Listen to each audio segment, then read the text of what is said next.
네, 안녕하세요. 신인여권 신탁사업부 담당하고 있는 오영표 변호사입니다. 오늘은 이제 가족 신탁의 활용과 제도 개선해서 이제 제가 그 박사를 신탁으로 받아가지고 그 2년이 돼가지고 아까 전 세션 사회 보신 고동 교수님이 저희 지도 교수님이십니다.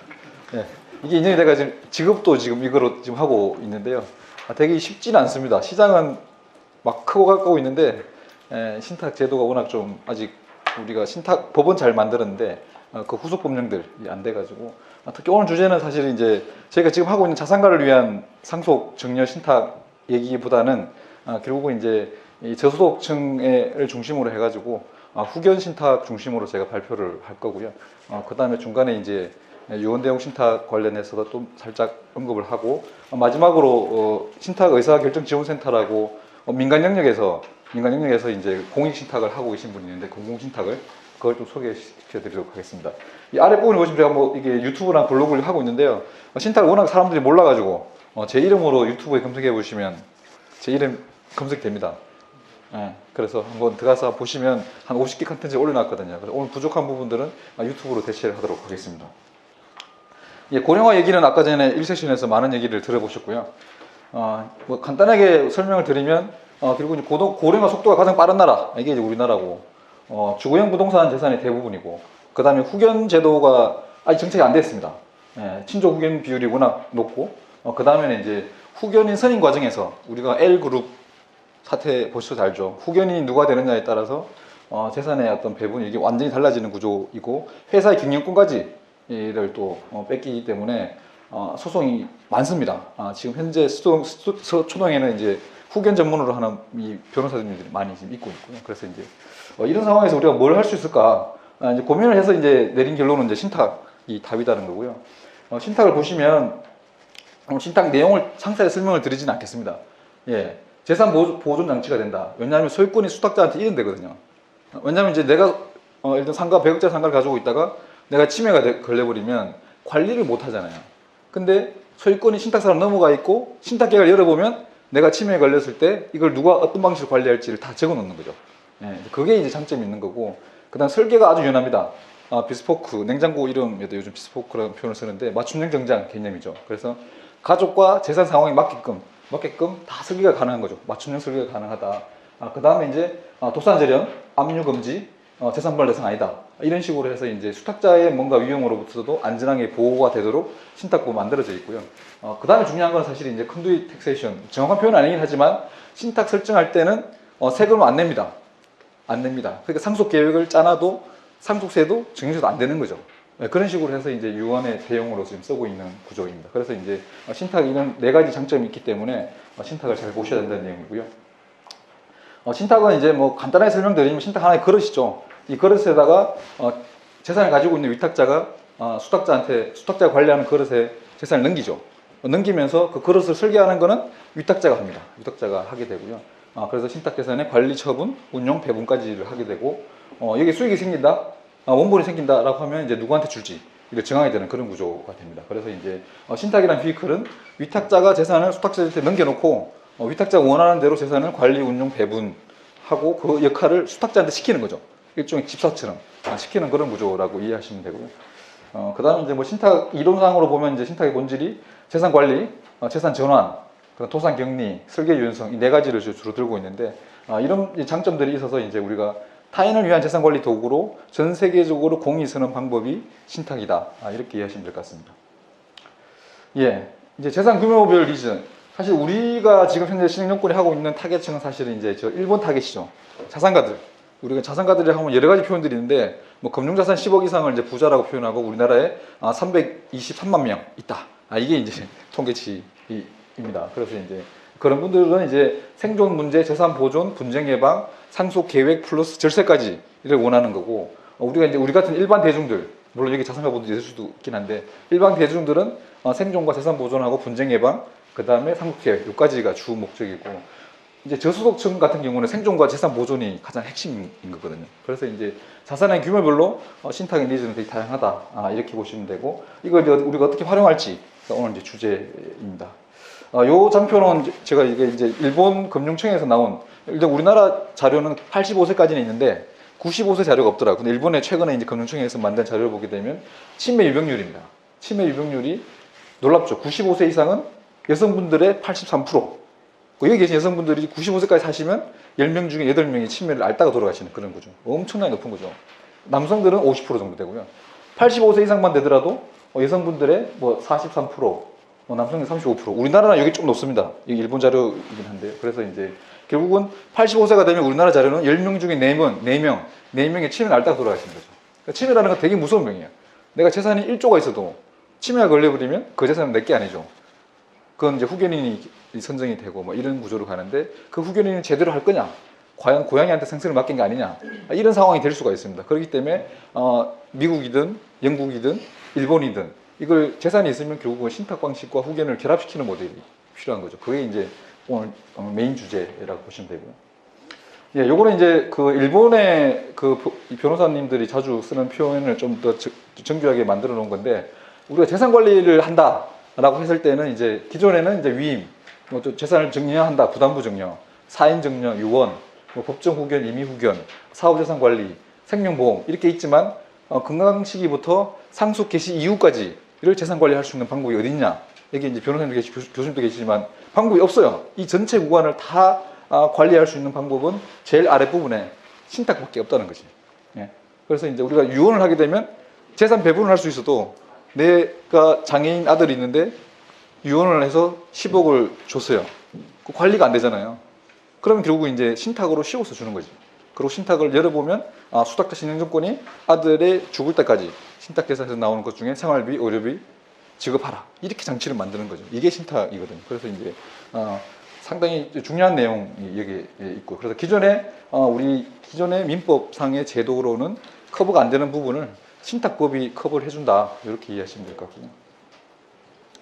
예, 이제 신탁의 스펙트럼, 신탁의 스펙트럼은 아주 넓습니다. 그래서 이제 이거는 딴 사람이 쓰는 건 아닌데 저는 이제 공공신탁, 민사신탁, 상사신탁 이렇게 이제 나누고 싶고요. 그래서 이제 수탁자 기준입니다. 우리가 이제 민사신탁하면 이제 상인이 아닌 사람이 하는 거고, 상사신탁은 저희처럼 상인들이 수탁자가 되는 거죠.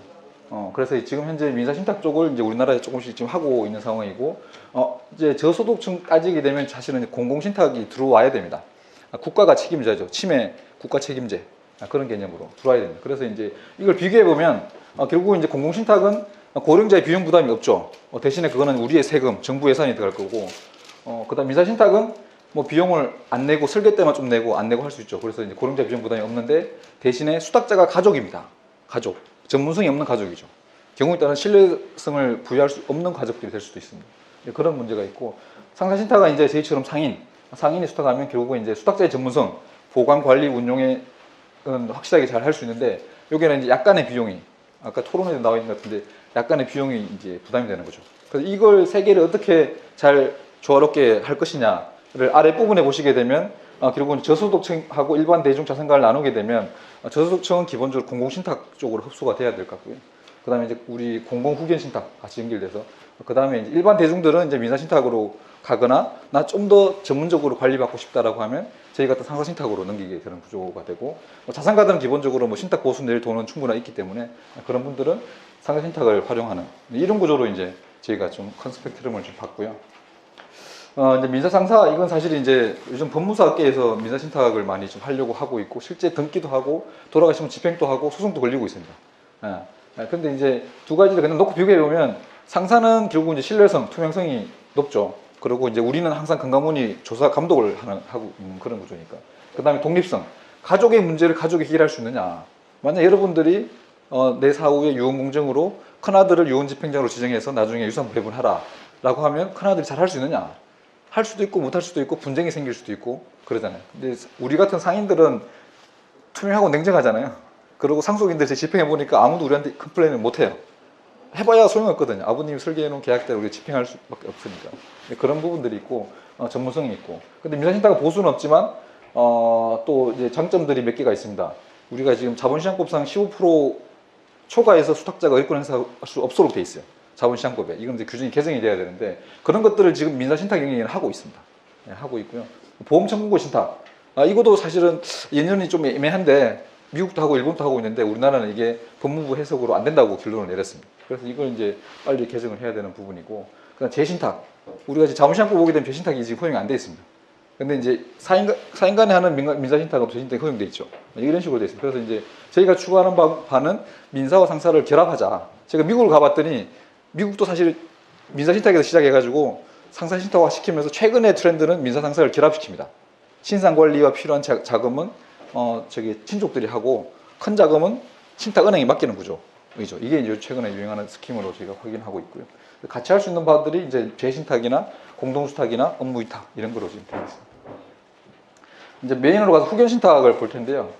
이제 후견 신탁도 이제 여러 가지 진화 과정이 있고요. 그래서 이제 과거에는 이제 친족 후견, 지금까지 이제 우리가 한 4년 됐는데 친족 후견이 한 90% 가까이 되고 있습니다.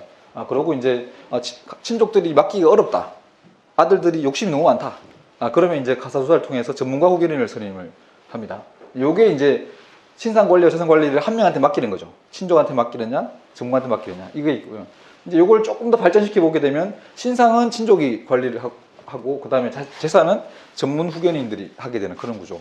지금 아까 L그룹도 사실 전문 후견인 중에 이제 공익법인이 하고 있는 거죠. 그런 구조가 나오고요.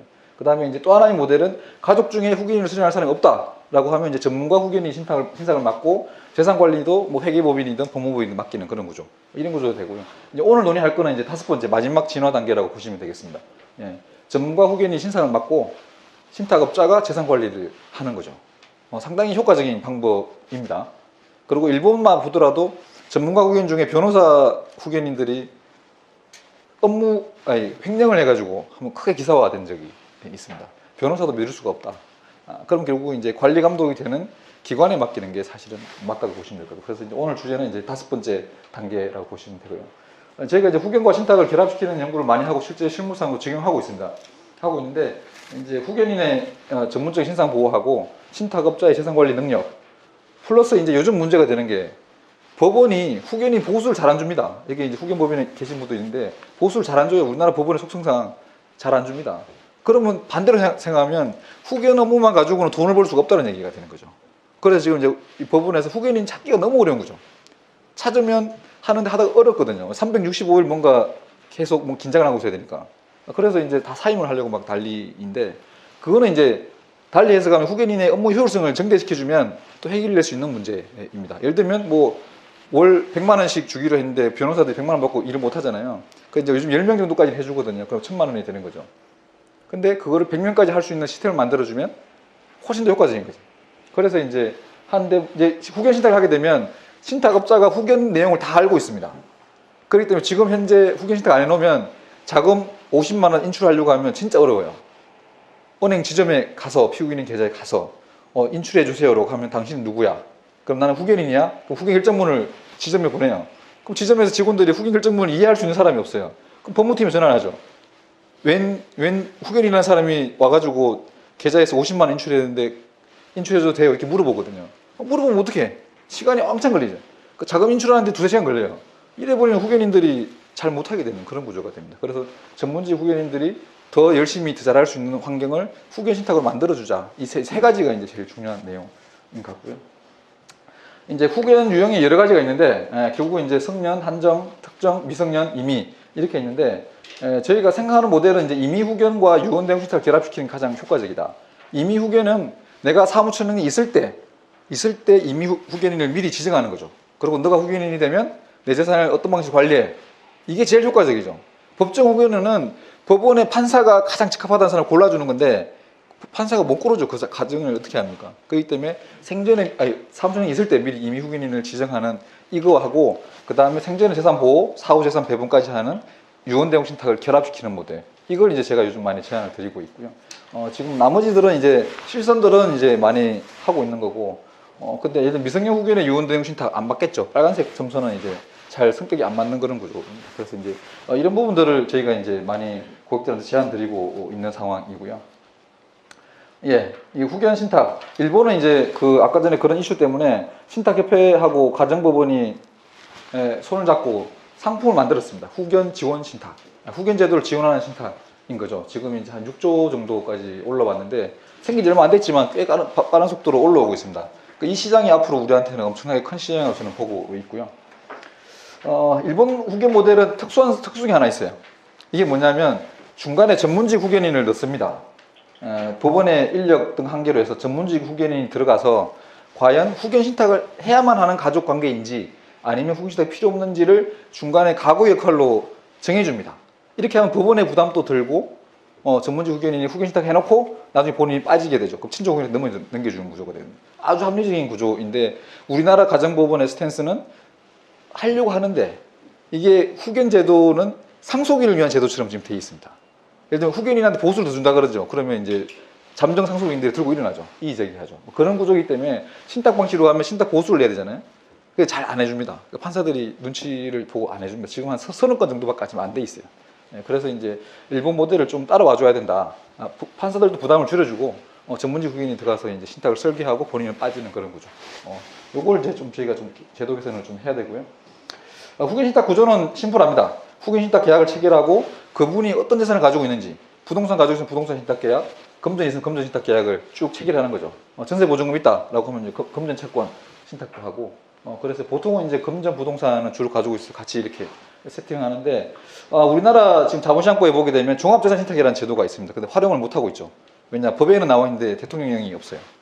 이제 그런 구조라 이것도 이제 제도 개선을 좀 해줘요. 왜냐하면 하나의 계약 안에 복수의 자산들을 넣어서 관리를 해야지. 왜냐하면 보통 평범한 가정에 아파트 한 채 있고 돈 금전 있고 정보사에 펀드가 있을 거 아니에요. 이걸 이제 하나의 계약으로 다 묶어줘야 되거든요. 근데 지금은 안 묶기 때문에 이렇게 개별 계약을 막 체결하고 있는 구조거든요. 그래서 이제 종합재산 신탁은 제도적으로 좀 보완을 해야 된다. 그런 말씀 드리고요. 법정 의견은 심플합니다. 우리 아버님이 사무처형이 없다라고 하면 아버님의 계좌를 제가 인출을 못하죠. 그래서 이제 결국 법원에다가 후견 신청합니다. 후견인 후보 아들 나 신청을 하죠. 그러면 법원에서 가사조사 등을 통해서 이용인들 쭉 조사하고 그래 오영표 씨는 잘할 수 있으니까 당신이 후견인 해 결정을 해주죠. 이렇게 해주는 거고 제가 잘할지 못할지를 후견 감독인과 후견 법원이 감독을 하는데 인력이 별로 없죠. 우리 법원에 사람들 별로 없잖아요, 판사님들. 그래서 이제 가사조사관들 쓰고 막 이렇게 여러 가지 하는데 그래도 한계가 있습니다. 그래서 이제 그런 구조로 돼 있고 후견인은 매월 생활비를 본인이 피후견인 계좌에서 인출해가지고 그분을 위해 쓰는 그런 구조를 하고 그거를 연단위는 보고하고 뭐 그런 역할을 지금 하고 있는 구조입니다. 근데 이제 좀 페이지가 좀 다를 텐데요. 임의 후견인은 아까 말씀드린 것처럼 내가 사무처장일 때 미리 후견인도 지정하고 내 재산을 어떻게 관리할지도 다 지정해주는 방식이죠. 그래서 이제 평원할 때 후견 계약을 체결을 하고 신탁 계약도 체결해 놓습니다. 그럼 신탁 계약은 계약 체결 시점에 작동이 되죠. 작동이 되고 근데 생전에는 자익이기 때문에 내가 마음대로 해요. 인출해서 쓰고 투자하고 다 하고 후견인 또 아무 역할 안 해도 돼요. 근데 내가 사무성이 없어지다고 감정이 딱 되면 후견 감독인을 지정함으로 해서 그때부터 후견인이 업무 역할을 해주는 그런 구조예요. 그래서 이제 생전에 내가 원하는 대로 다 내가 아프면 뭐 예를 들면 용인에 있는 노블 카운티에 나를 보내라든지 뭐 이런 것들 다 후견인하고 미리 다 계약으로 만들어 놓죠. 되게 합리적이죠. 내가 내 사무성이 없을 때의 나의 재산과 나의 신상 관리를 미리 세팅을 해놓은 그런 구조가 됩니다. 되게 좀 합리적인 제도이고 지금 또 많이 공고를 하고 있는데 여기 단점이라기보다는 후견 등기를 해야 돼요. 공증받고 등기를 해야 돼요. 이 후견 계약에. 그래서 이제 사람들이 그걸 잘 안 하더라고요. 저희는 다른 방식으로 좀 풀었는데 일단 이런 식의 이제 임의후견 신탁이 많이 활용을 해야 된다라고 보여드리고요. 뭐 프로세스는 여기 내용 보시면 다 알 것 같습니다. 계약 협의하고 신탁 계약과 후견 계약을 체결하고 후견 계약은 공증을 받고 등기를 합니다. 등기를 하고 그냥 잊어버리고 있으면 돼요. 이따가 내가 사무총이 없어지게 되면 후견인이 후견 감독인 선임을 신청해가지고 감독인 선임이 되면 후견인이 개시가 되는 그런 구조가 되죠. 그래서 이제 아주 좀 제가 보기에는 합리적인 제도라고 보이고요. 후견 신탁 관련된 법적 쟁점이 여러 가지가 있는데 뭐 대부분 읽어보시면 될 것 같고요. 지금 문제는 이제 이미 후견 계약을 체결해놨는데 나중에 법원 판사나 아니면 후견인이 신탁 계약을 바꿀 수 있느냐, 이게 이제 좀 관건이 됩니다. 물어보시는 분들이 있어요, 고객들이. 내가 해놓은 대로 무조건 가는 거야? 법원이 바꿀 수 있는 거야? 근데 법원이 바꿀 수 있다라는 설이 조금 요즘 지배적인 것 같고요. 그 다음에 이제 세월호 때 처음 이제 후견 신탁을 했는데 그때 이제 미성년 6살짜리인데 재산 한 10억 정도 보상금을 받아가지고, 근데 그때의 후견 결정문을 보게 되면 25살까지 미성년 후견이 작동이 됩니다. 근데 우리가 법상으로 19세가 되면 후견인이 없어져야 되는 거죠. 그런데도 불구하고 19살 돼서 뭔가 할 수 있는 게 없잖아요. 그래서 25살까지를 지금 법원 결정을 하고 있거든요. 근데 그런 것도 좀 제도적으로 좀 표현이 필요하다라는 거고 4번까지 볼 텐데 4번은 법정 후견에서 상속인들 상속 계획을 지정할 수 있느냐 이것도 큰 화두예요. 예, 왜냐하면 법정 후견이 돼버리면 상속 계획을 짤 수가 없습니다. 후견 제도는 그 사람을 위해 있는 거지 상속을 위해 있는 게 아니거든요. 그래서 이제 그것도 좀 제도적인 보완이 필요하다. 뭐 이런 내용들이 이제 쭉 있게 되고요. 예, 그 다음에 다양한 제도 개선 사항들은 좀 보시면 될 것 같고 마지막 7번 후견 신탁에서 집합 운용 허용해줘야 된다. 우리 집합 운용이 안 되고 있습니다. 신탁에서. 근데 사람들이 재산이 아주 많으면 따로 운용할 텐데 뭐 돈 1,000만 원 가지고 있다. 이거 일일이 다 운용하기 어렵거든요. 그럼 비용이 많이 들죠. 그래서 이제 후견 신탁에 한해서 좀 돈을 모아가지고 집합적으로 운영할 수 있도록 만들어줘야 된다. 이건 제가 예전부터 좀 주장을 좀 하고 있었고 6번째는 원금보장형 신탁. 일본은 후견인들이 다 이제 신탁사가 다 은행이다 보니까 원금보장형 상품들이 돼 있습니다. 근데 가장 적합하죠. 왜냐하면 후견인을 위해서 재산 운용하는데 손실나면 안 되잖아요. 그런데 이제 우리나라는 아직 이게 허용이 안 돼 있어서 후견 신탁 한해서는 원금보장형 신탁 상품을 좀 법적 허용해줘야 된다. 그런 주장을 좀 하고 있습니다. 생전 신탁. 우리가 아까 좀 살펴봤는데 우리 민법이 충분하냐? 여러 가지 제도를 가지고 있지만 충분하지 않습니다. 현실은. 민법이 내가 어떻게 보면 좀 무책임한 제도 같습니다. 분쟁을 유발시키면 변호사님들이 돈을 벌 수 있는 구조가 지금 돼 있죠. 예방적 기능이 없습니다. 예방적 기능이. 근데 신탁은 예방적 기능으로 작동이 되는 거죠. 상속 분쟁을 미리 예방하고 상속 계획을 실행에 옮겨 놓으면 작동이 가능하다. 이렇게 좀 보시면 될 것 같고요. 상속 관련 법령. 이게 이제 우측이 민법이고 좌측이 신탁법인데 우리 이제 민법은 이제 대부분 다들 아실 거예요. 그래서 이제 법정 상속 제도가 우리가 돼 있고 동순위는 균등 배분 이렇게 돼 있죠. 그다음 유언의 역식성이 있고 유리분 제도, 법정 상속분의 2분의 1 또는 3분의 1 제도가 되어 있는데 우리 신탁법 59조를 보게 되면 이게 이제 우리가 유언 대용 신탁을 도입한 조문입니다. 그래서 이제 수익자로 지정될 자, 우리가 사후 수익자를 는 이제 위탁자가 돌아가 있을 때 수익권을 취득한다. 이런 신탁을 얘기를 하는 거거든요. 그래서 이제 법상으로 명문화해서 도입을 했다. 그리고 60조는 수익자 연속 신탁. 내가 죽으면 배우자한테 다 넘기고 배우자가 돌아가시면 아들한테 내리고 아들이 돌아가시면 손자한테 내린다. 이런 구조는 유언에서는 불가능하죠. 근데 신탁은 가능합니다. 왜냐? 소유권이 수탁자에 넘어와 있죠. 그래서 그런 설계를 다 가능하게 하는 구조가 요 구조이고 지금 이제 민법상 유리분하고 신탁하고 어떻게 되느냐가 이제 화두인데 일본은 최근에 판례가 나왔습니다. 신탁이라 하더라도 유리분을 깰 수가 없다.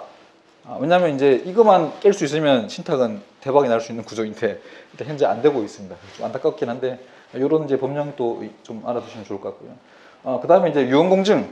우리가 지금까지는 상속 설계하면 유언공증을 많이 말씀을 드렸는데 유언공증은 실질적으로 집행이 잘 안 됩니다. 집행이 안 되는 부분들이 여러 가지가 있습니다. 대표적으로는 금융자산들은 집행이 안 됩니다. 왜냐?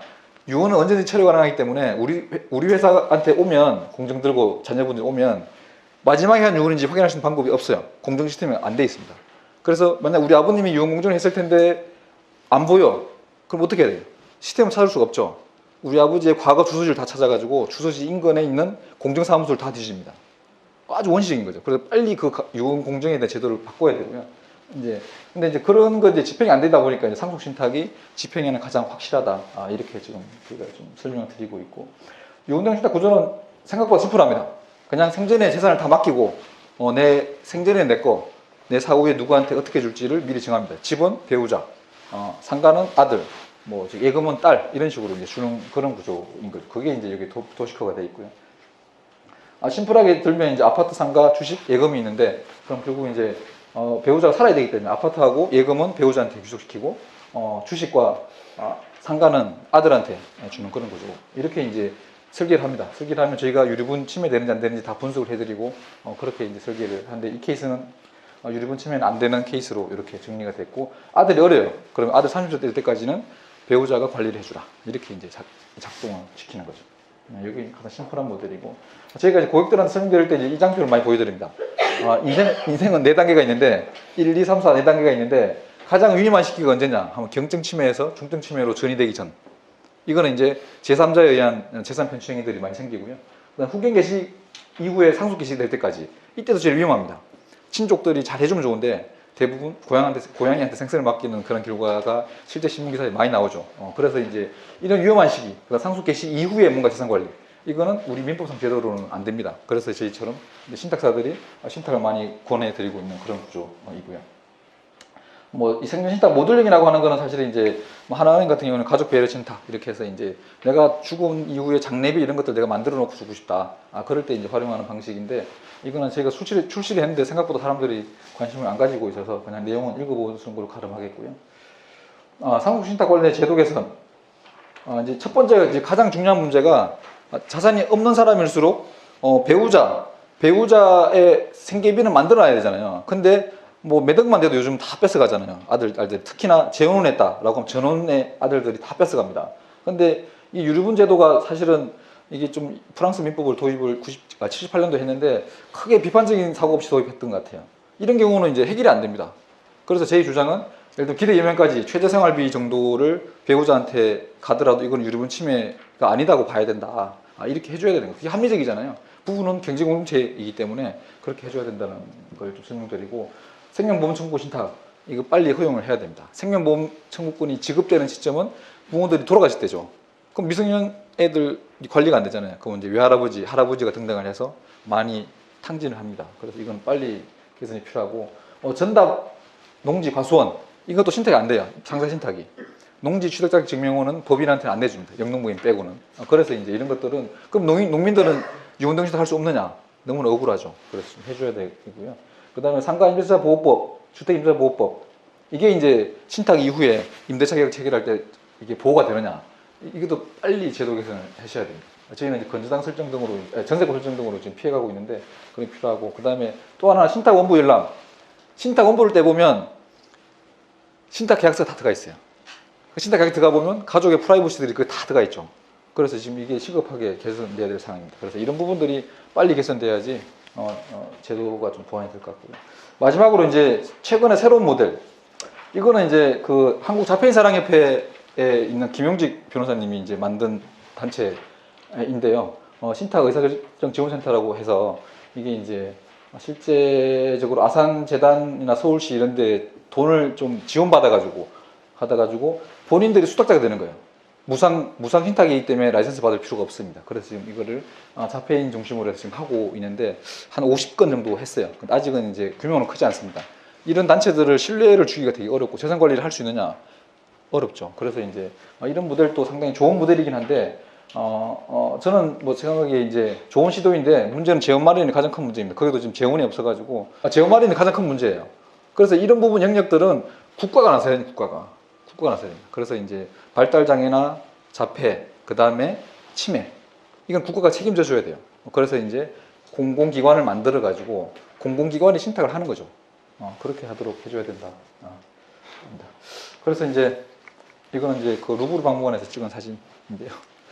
신탁은 이제 가족과 관련된 문제, 가족의 문제를 잘 해결할 수 있다. 그래서 좀 적극적으로 활용을 해주시는 게 좋을 것 같습니다. 예, 이상입니다.